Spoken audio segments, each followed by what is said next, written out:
Bismillahirrahmanirrahim. Hello America.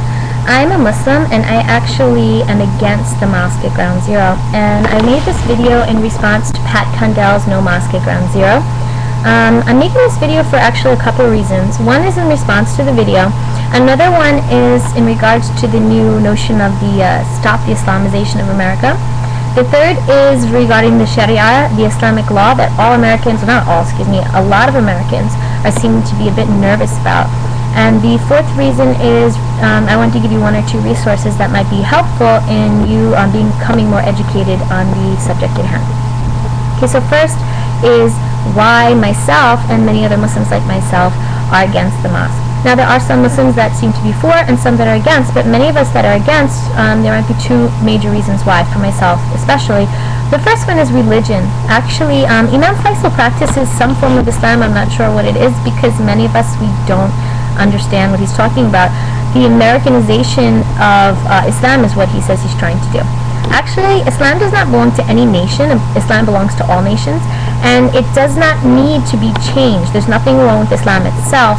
What is wrong, unfortunately, is that some Muslims are not practicing Islam properly, and therefore making Islam unpalatable is understandable that they're doing that. The other thing is Imam Faisal's wife, may Allah guide her, she, actually I've never seen any man's wife that does not cover. Covering is something 100% required in Islam. Now, you don't have to cover like this. Some women do, some women don't. But you do definitely have to cover minimally at least your head and wear loose, modest clothing. And this is something also suggested in the Bible, actually. If you read the Bible, I'm not sure that most Americans are aware of that. It says to cover your head and wear loose clothing, modest clothing. It says the same thing in the Torah for the Jews. And so it's something that is actually not something strange or new or made up in Islam. But anyway, she should cover, and she doesn't, and I think this is not somebody I would like to represent myself. Also on Oprah, I think Queen Reina, or the Queen of Jordan, she was on saying that it was also something that is optional. It is absolutely not.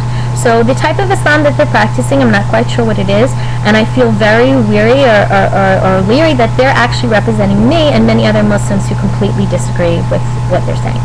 So that's religiously. Politically, I think Americans are really angry with Muslims right now. I mean, I guess I would understand considering what the media puts out there. But I'm wondering, what I'm really wondering is why Americans are not more upset with the government that is promoting or supporting the mosque just as much or more so than us. For example, the leader of the country, the leader of the city, the FBI is backing and funding part of the mosque, and I'm wondering why nobody's asking why that is.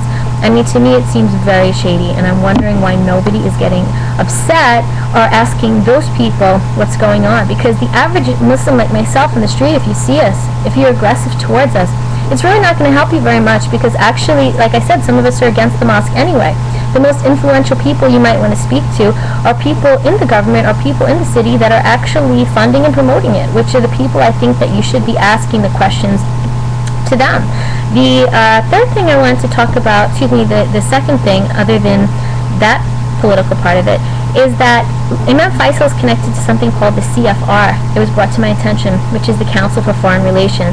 And this is something which is big business, war. It's like, I have one site I wanted to show you. I'm sorry I'm not more professional, but you might have to pause it to catch it. This is the real reason you should be angry.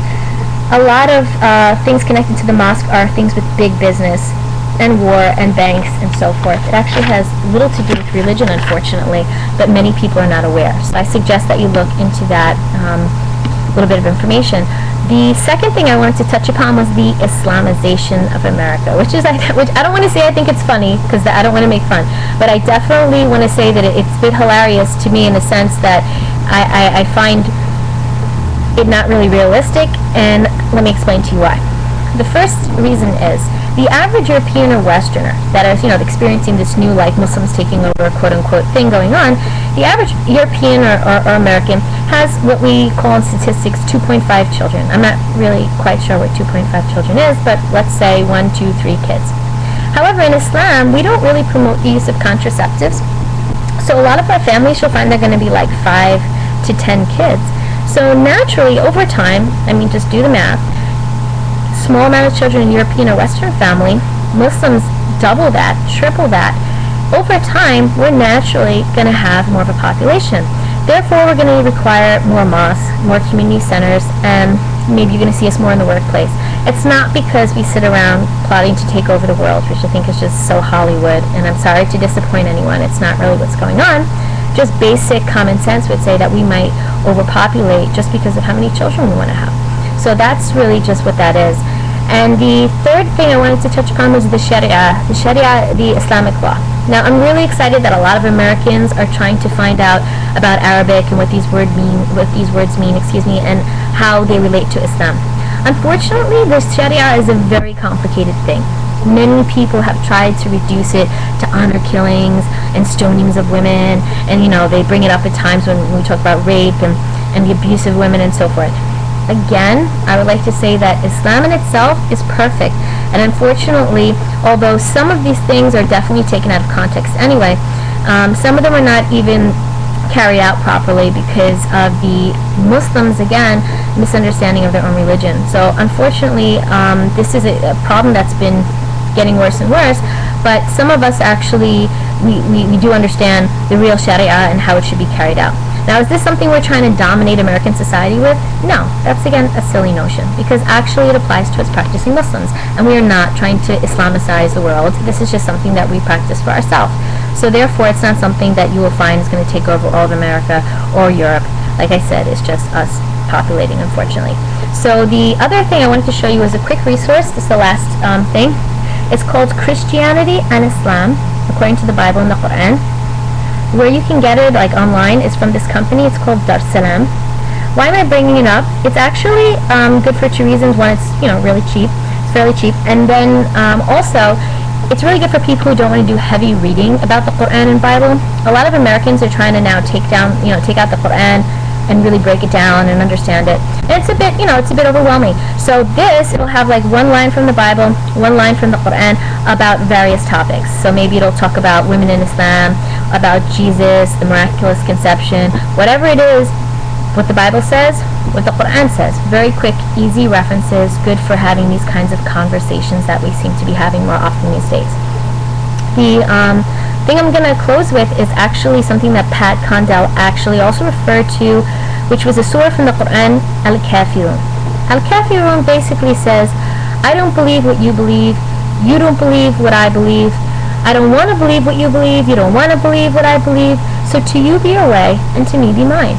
And it's really quite simple, and that's really what Islam says, and how to deal with people who don't believe what we believe. And that is something that, if it was actually followed properly, would be fine. Now, the average Muslim, this is actually what we believe, but there are some Muslims who are taking the words out of context, changing them and using them for their own selfish needs, and there are acts of terrorism that are going out there. Does it mean that every Muslim is a terrorist? No. It means that every Muslim is a Muslim, just like not every Italian is in the mafia, and not every person who is associated with a priest, every priest is a sodomizer because some of them are on the news. No, I mean, this is a horrible thing. So let's take it by a case-by-case basis, and let's not generalize it for the whole population. I think that's a bit silly. So I understand the fears that are going on out there, but actually it's not Islam. Once again, it is some people that are practicing it incorrectly. And does that mean everybody is at risk? No, that is also over-fantasized and